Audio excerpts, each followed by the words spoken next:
Kagi, today's buildings have a lot of glass usage, and usage of glass is, I think, clients from the client's perspective also somehow they're liking that having a lot of glass. Why is that just for the audience? Why is that a challenge? Um, what आपको ये पसंद क्यों नहीं? Why are you not liking the usage of glass the way it is No, being no, done? I use glass. I'm not Yeah, saying. no, the way it is being done, where you're just So creating glass structures. you see that I get north as glare-free light. Yes. North, I don't get sun. Yeah. I only get light. So I can use maximum glass on north. I need to have some tools to justify my application of glass. I need maximum glass because I need to have outside view. When I'm talking about south, I need to have shaded south. Because the vertical sun on south It's very is, if strong. it is shaded, the glare will not go. And when I talk about west, the sun is low at this level, then I need to protect the harsh west sun and I need some penicillation. So, in case you are able to control the movement of the glared sun and protecting it and making it cool light effect, that's welcome. But if I'm doing cosmetic, I'm saying, oh, I put a glass on all four sides without respecting the solar movement. On the west, it's all heated.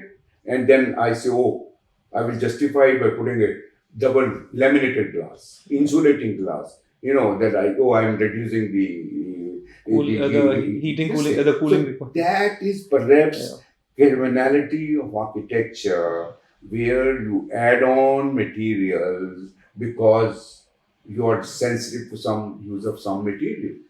So that is what that's why I always say that let the design process grows with the basic process of thought.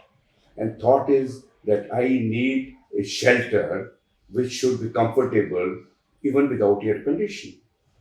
Why do I need to use all these tools which are practically manifestation of my own, follies of design?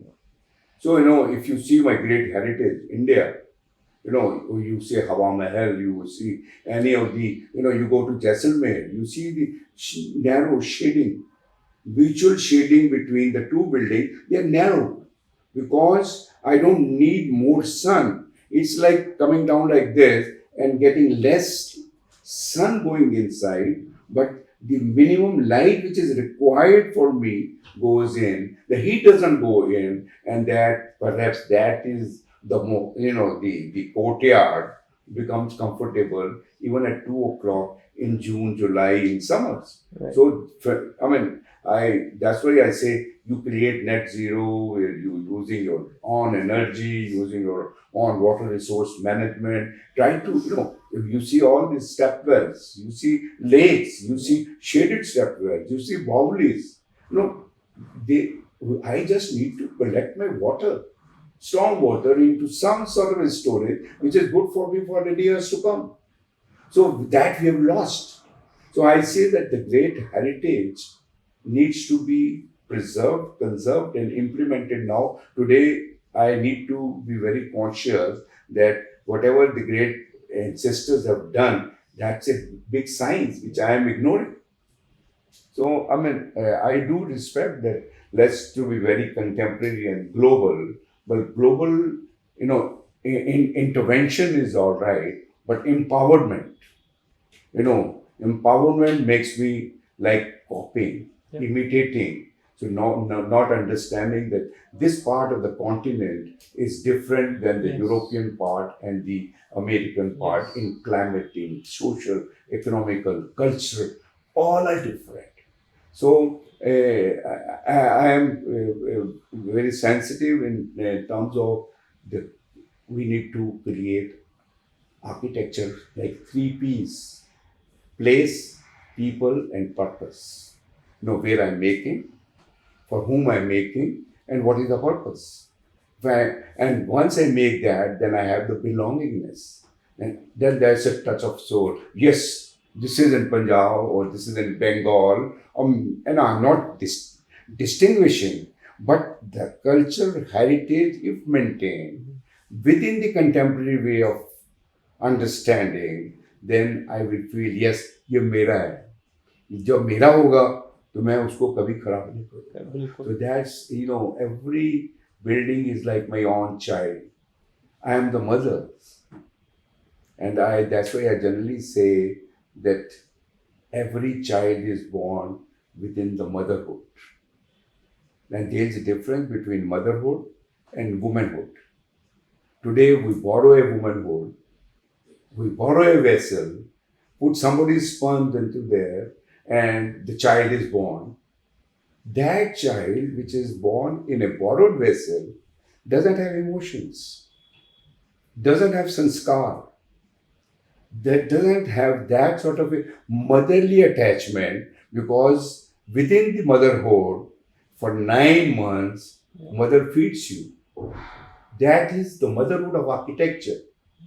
During the planning stage, if I do any design, I will look into those 9 months of design as the production of the child. Right. So within 9 months, the motherhood is very conscious, वो गोलगप्पे नहीं खाएगी, वो मंदिर जाएगी. If she is smoking, she will not smoke in those 9 months.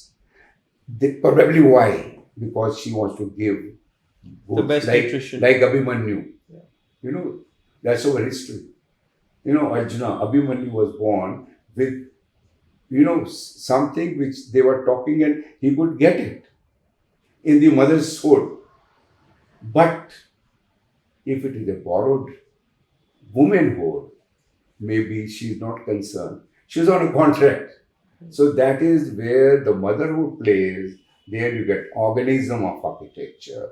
And where the womanhood plays, there you get the cosmetic architecture. You are only fancy. You are like a mechanical production machine, which is not putting architecture, which has a belongingness, but only a space design.